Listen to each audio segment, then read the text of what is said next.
जय श्री श्याम दोस्तों, आज की कहानियों में आपका स्वागत है। अतकीलक पाठ। ओम चंडिका देवी को नमस्कार है। यह कीलक का पाठ जो अर्गला स्तोत्र और देवी कवच के बाद सुनता है, उसे देवी माँ की असीम कृपा प्राप्त होती है। यह नित्य प्रति 9 दिन देवी का पाठ अवश्य करें। जय माता की। ऋषि मार्कंडेय जी कहते हैं, विशुद्ध ज्ञान ही जिनका शरीर है, तीनों वेद ही जिनके 3 दिव्य नेत्र हैं, जो कल्याण प्राप्ति के हेतु हैं तथा अपने मस्तक पर अर्धचंद्र का मुकुट धारण करते हैं, उन भगवान शिव को नमस्कार है। मंत्रों का जो अभी कीलक है, अर्थात मंत्रों की सिद्धि में विघ्न उपस्थित करने वाले शाप रूपी कीलक का जो निवारण करने वाला है, उस सप्तशती स्तोत्र को संपूर्ण रूप से जानना चाहिए। यद्यपि सप्तशती के अतिरिक्त अन्य मंत्रों के जप में भी जो नित्य निरंतर लगा रहता है, वह भी कल्याण का भागी होता है। उसके भी उच्चाटन आदि कर्म सिद्ध होते हैं तथा उसे भी समस्त दुर्लभ वस्तु की प्राप्ति हो जाती है। तथापि जो अन्य मंत्रों का जप न करके केवल इस सप्तशती नामक स्तोत्र से ही देवी की स्तुति करते हैं, उन्हें स्तुति मात्र से ही सच्चिदानंद स्वरूपिणी देवी सिद्ध हो जाती हैं।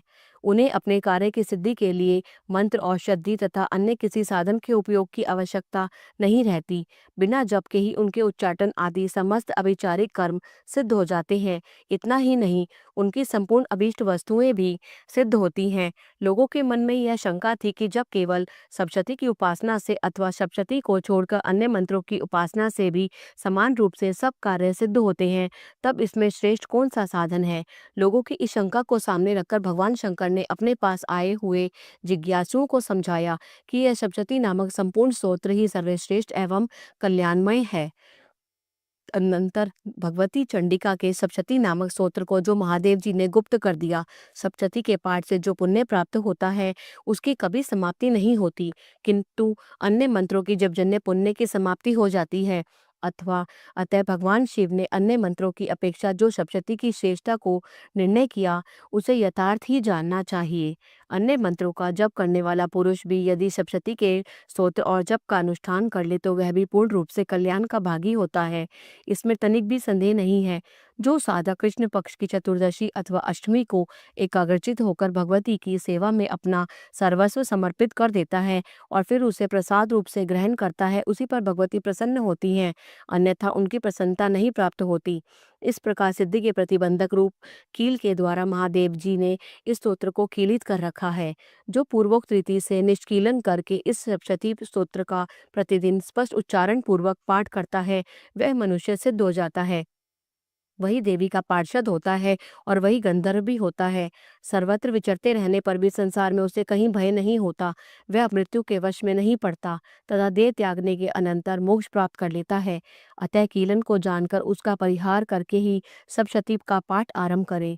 जो ऐसा नहीं करता, उसका हित नहीं हो पाता। यहाँ कीलक और निष्कीलन के ज्ञान की अनिवार्यता बताने के लिए ही हित न होना कहा है।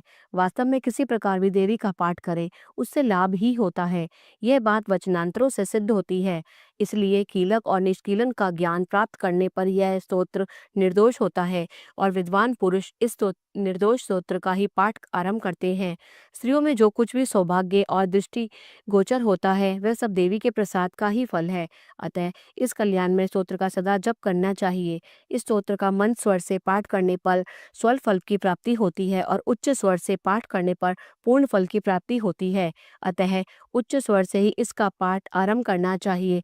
जिनके प्रसाद से ऐश्वर्य, सौभाग्य, आरोग्य, संपत्ति, शत्रुनाश तथा परम मोक्ष की भी सिद्धि होती है, उस कल्याण में जगदम्बा की स्तुति मनुष्य क्यों नहीं करते, अर्थात अवश्य करनी चाहिए। अत कीलक संपूर्णम। यह हिंदी में कीलक का पाठ मैं आपके लिए लाई हूँ। कृपया करके इसका अधिक से अधिक लाभ उठाएं। जय माता की।